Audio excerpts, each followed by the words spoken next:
Hi guys, it's Borkson. Hello and welcome to my channel if you're new here. Welcome back if you've been here before. So guys, today I am doing a movie review for the movie Shadow Zone. Undead Express. It's a 1996 movie. So guys, I am going through doing watching all of Chauncey Leopardi's movies. And let me tell you something. How much more of Chauncey Leopardi can one woman take? Too much Chauncey going into my brain. I'm saying the wrong character name. So guys, in the other video I did, I was saying the wrong character names like half the video. I'm probably going to go ahead and just completely refilm it. But anyway, guys, so this movie is about vampires. Let me just say. I wasn't sure. So the main character is, okay, let's see. Zach, who is played by Chauncey Leopardi. If you don't know who he is, let me explain for a minute. He played in The Sandlot as Squints. He's done a lot of little movies and like shows, and he's done a lot of stuff. So I figured I would do a like top 10 movies that he's been in, or top 10 movies and shows he's been in, and like top 10 parts he's played, or just something along those lines to try and spice things up. However, I already did the Chauncey Leopardi Celebrity Crush, and it got almost no views, as nobody seems to know who he is. Like, how could you not know who Chauncey Leopardi is? His name is hard to pronounce, but further ado, let's get into the video. The movie opens with a guy talking about the Shadow Zone. About this creature, guys. So now I realize we don't even. I guess the Shadow Zone is a word for the other side. This creepy looking dude's talking about it. I didn't really get that until the end. Like, I also watched this movie like half before lunch and half after I was eating dinner. So it made me a little more sense. I sat down and watched it all in one sitting. So then it goes to Zach and his friends are playing basketball. In every Chauncey Leopardi movie I have seen, this dude is playing sports just about. Broke a window, and the friends go in to get out the ball, and they get in a quicksand. All right. Okay, so then Chauncey goes. Chauncey, I'm sorry, I'm gonna keep calling him Chauncey. Zach goes in the subway. A guy tries to get Zach to go with him, but the guy earlier stops him. Okay, so he meets somebody on the guy. He's on the subway more than once, and then sometimes another guy tries to get him. We don't know initially they're actually vampires, and the guy's going to. So in this story, once a vampire like you and you get the plasma in their mouth, you turn instantly.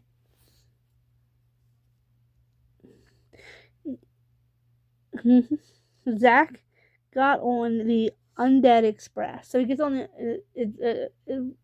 it's they're in a subway, and it's a train only for vampires, and all of them want to unalive Zach and basically turn him. And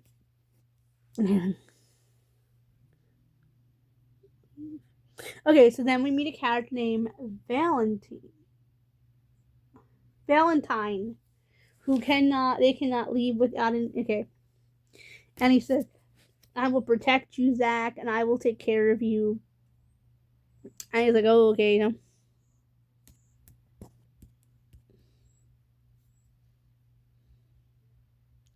He's asking him if it's day or night. Do you know?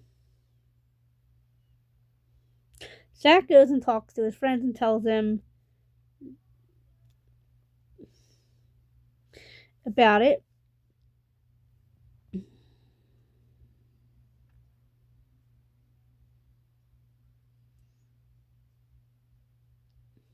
Zach takes his friends to the subway to look for vampires and stuff, basically. So, okay, so his friends are trying to do. He wants to do, subway guys are doing a project in school. Zach has two friends, JT, something like that guy. He has a man friend, a male friend, and a female friend, Gabe, who is the girl. And he wants to take a picture of the vampire. So he takes Valentine's picture without Valentine's. Now I say Valentine, it's Valentine's. I always pronounce it as Valentine, so this please excuse that. Picture does consent. He shows things and everything else, and he's like, ooh, like, you're gonna get consent. Da-da.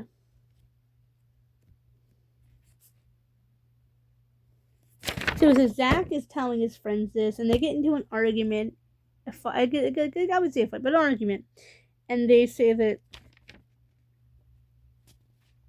you know, like, you're making this up, Zach. Like, you usually believe you don't. And then he brings up something that right now, let me tell you guys, that they actually bring up when he's talking to the vampire about how his friend always takes the pictures, but he always writes. And the friend said, you should trust. He's trying to befriend his vampire. And he's telling his vampire friend that his friend always takes pictures. He always writes. So, well, why is that? Why do you do the share of the work? And Zach said something that if I was younger, I'd be very annoyed. But he says, well, she can't help it. Gabe has dyslexia. First off, we aren't slow. Why I feel annoyed to this is because he's bringing up, you know, she's dyslexic, she has trouble with reading and, you know, and writing. First off, we also have trouble with spelling, and it a little bit annoyed me, like, that they just glossed over that they said that this girl is dyslexic. First off, we're not dyslexia, guys. Look it up. It does not affect our intelligence or IQs. Yes, we have trouble with writing. Yes, we have trouble with reading. Yes, we have trouble with spelling. Because we can't also be organized. And they bring something up, they shouldn't just say this or that. And I know it's in Chauncey's fault. Chauncey didn't write the script, but it's not just writing and reading we have difficulty with. Because I know that's actually my disability that I have. I've always had it. At least since my parents have known since I was 3 or 4 or so. So yeah, so bringing up my disability, I was a little shocked. I was like, they have Chauncey saying stuff and they're not even clearing it. So yeah, so that was a little bit kind of, I was like, okay. Then, like I said, to bring back to the argument that Zach was having with his friends, he threw it up to the girl. He said, well, you know, I do all the work, and if you were really my friend, you'd have, because the vampire is telling him, do not trust anybody. Do not trust anybody. So his parents find out about, anyway, he was having a fight with his friends about go places. They said that he's always lying about stuff. His parents, by the way, guys, his mom is like a lawyer, so a really, really high paid person. So he throws up, so there's an argument to friends. He brings the girl has dyslexia and can't write. Well, let me tell you right now, that a little bit annoyed me because look at this. I have dyslexia and I wrote this. So that a little bit annoyed me. I mean, I know it wasn't Chauncey. Like, I'm sure Chauncey wouldn't say that, especially knowing that I'm sure I'm not Chauncey's only fan with a... And I mean, me being his fan, not the word website that we want to talk about. I am not Chauncey's only fan with this disability. I'm sure I'm not. And I'm sure Chauncey himself, I don't know Chauncey, maybe he wouldn't want to offend this special needs person, but I'm sure he couldn't. He wouldn't do that in real life. But it was a little annoying. And I was like, I wrote this, guys. I'm dyslexic. This whole book is written by this whole book here of ideas is written by a dyslexic person. Yes, my handwriting is horrible. I'm dyslexic and I'm naturally left-handed and I write right. So always, I was naturally born left-handed. I injured my wrist at the joint and became right-handed. So I always defend it. That is why my handwriting is also awful because. But anyway, guys, I just started off on my phone for my own disability, but I just defend dyslexics because I'm not the only dyslexic in my family. I know plenty of people. I'm not the only autistic in my family either, so I get really defensive. Okay, so 9, for a little tantrum.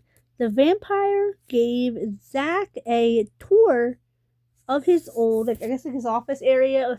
So we hear Valentine's backstory, how he became a vampire. He was a rich, wealthy man on the subway with his family, and he heard something outside. He went outside to the train station and went outside where the vampire was at, and the vampire him and turned him in front of his wife and son, and then the train took off with his wife and son. Never seen them again. So he said he didn't want to show people where it was at because then the humans would change it. He was some of the 1890. Somewhere in that realm is when his son was born. It's when he was human, and then I assume he turned when his son was 10. It's like 20. I would say he's from 1910. I guessed that Valentine was from 1920, so I was about 10 years off. Not bad. the vampire Valentine at this point. Valentine told Zach that he showed Zach his world. Now Zach needs to show him his world, New York. So guys, I'm gonna say this story does take place in New York City. So Zach is hesitant but agrees and takes this vampire out and around, and then he said, well, he knows that there's a vampire out and about, so why don't we go looking for him to go to a graveyard, and Zach and him find a gravestone that says John, in memory of John, the son of Valentine and his wife, and she was missing in action. So I'm assuming he went to war and never came back, or was declared unalived from the war or something. Let's go back under. So Zach takes him out, like I said, out in the city. They roam around.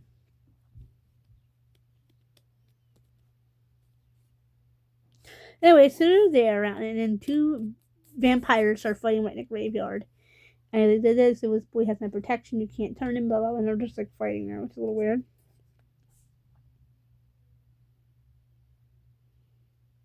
Okay, so they're in class and doing a project, and nobody believes Zach that there are vampires. His parents are like, he's obsessed, like, this is weird, his parents are upset, and his mother said to the father, you're full, you want him living in a bad neighborhood, blah, blah, blah, blah. Then they're in class doing a project, and every picture that Zach took of this vampire did not come out. I said, where's Gabe, the girl? I said, oh, she went down, the friend said she went down to get pictures for you for your project. He left detention. He got detention because he didn't have his project done. So he left detention, pretended to be sick, and went down there to find her.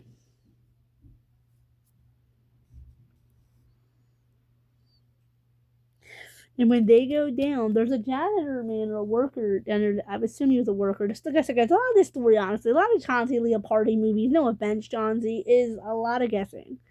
No offense to anybody or Chauncey's like represent. A lot of this stuff is very guessy. And down there, the guy that used to always hit Zach up for money, and he was like, oh, I'll get you back when you gets paid or whatever, comes out and says, hey, so goodness, thank goodness. And then someone, have you frightened me, blah, blah, blah. Yeah, frightened you, frightened me, blah. Have you seen Gabe? And he went, yeah, she's with Valentine. And they went, what? And the guy then shows his face where she's been turned. They turned him. And he was like, okay, we gotta go find her.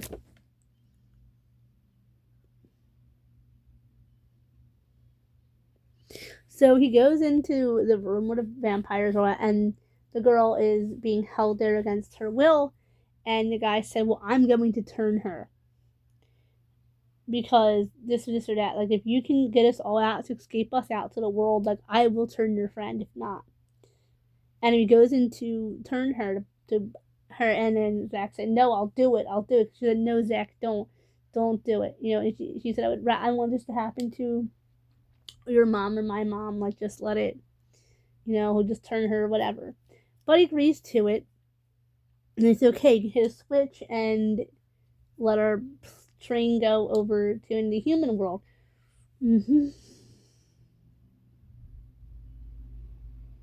Zach,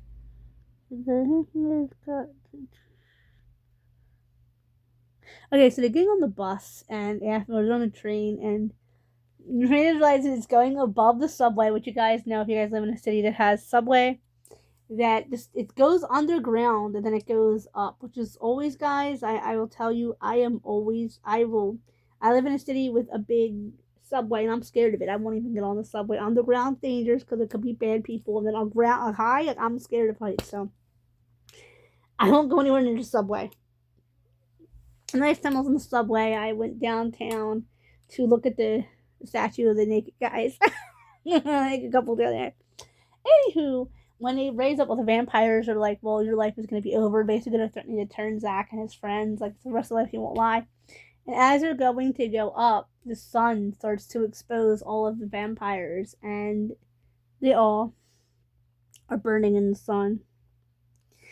And the last one to burn, which was starting to make me think that he wasn't a vampire, but he was Valentine, and he burned last. Anyway, guys, so the guy earlier that they turned, the janitor they turned, actually was the one who told them that Valentine was evil and that he drinks human plasma. And he goes, "Oh, I prefer rats." Drinks human plasma and all this stuff. But Valentine was the one who tricked Zach into bringing them on a train that would go above ground, which is so he could go above ground and then unaliving them all. He wanted to go and he wanted to take the other vampires with him. And they said he had to have known. He knew, guys. So then the movie just ends with Zach in therapy, talking to a therapist who is showing the degrees that I actually think possibly, I thought at the time, could have been Valentine's son turned, and that's why he was missing in action. I don't know. That's just my theory. Anyway, it was a really fun movie. And then he said, "Do you believe me about the vampires?" And he said, "Yes." Anyway, guys, it wasn't the best of Chauncey Leopardi's roles, but I really enjoyed this role. Like, I know it wasn't as iconic, honestly, as Squints, but it was pretty cool. I liked it. If you guys like this kind of content, remember to comment, like, share, subscribe, and hit that bell for post notifications. And tell me down below, have you guys ever seen this movie? And I looked into it. Turns out there's based off of, I think it's based off a book. There's a book series that these movies are based off of, and there's other movies too that just don't have Chauncey in them, so I'm not interested. I probably will be interested in watching the rest of the series, but okay, guys, comment, like, share, subscribe. Tell me down below if you like Chauncey. Bye bye.